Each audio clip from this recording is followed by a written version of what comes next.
In Africa, the Sahel region is considered a hotspot of climate change.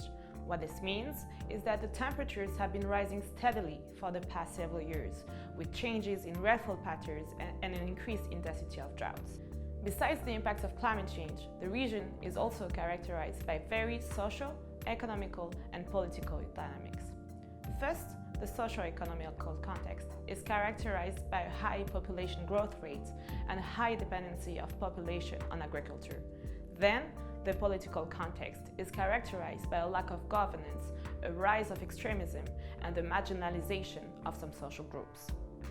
The problem is that as temperature rises, the pressure on already limited natural resources also tends to increase, and this has a tendency to fuel into existing tensions and conflict.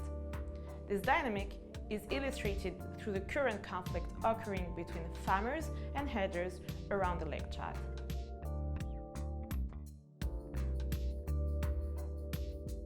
Well, for some years now, researchers have been investigating the origins. For some, climate change and environmental degradation are considered as the main drivers. But for others, social and political factors also ought to be taken into account. And for those, climate change is rather considered as a risk multiplier. In the Sahel, livestock is in majority raised through the practice of transhumance. So what's happening is that herders travel north during the rainy season and then they go south to allow the herds to graze on other lands. Those lands are occupied by sedentary farmers who grow crops. And what's happening is that when they used to go, those lands would have already been harvested and they were used to fertilize the land basically. But what's happening now with climate change impacts is that herders have to go for longer distances and spend a longer amount of time in those southern lands. And as a result, the competition for land increases between farmers and herders, as both needed the one to grow crops and the other to allow the herds to graze the land.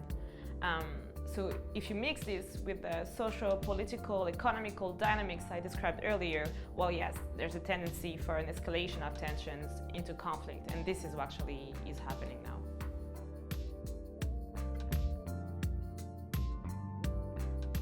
Well, unfortunately, it doesn't look that bright, first because of the complexity of the region I described earlier, and then because climate change is currently worsening. Climate change impacts are increasing and their intensity too. So basically, what's important to understand is that we all know that climate change is a challenge. We're all trying to fight it and to lessen the impacts that we have. But the problem is that climate change impacts that are currently occurring, well, they interact with other factors and sometimes they can exacerbate existing tensions, and this is what we see around the Lake Chad. So if there's one thing to understand and to keep in mind is that the more temperature rises, the more our emissions continue to rise, well, the worse will be the impacts. So what we can say is that limiting temperature rise is really a prerequisite for stability in this region.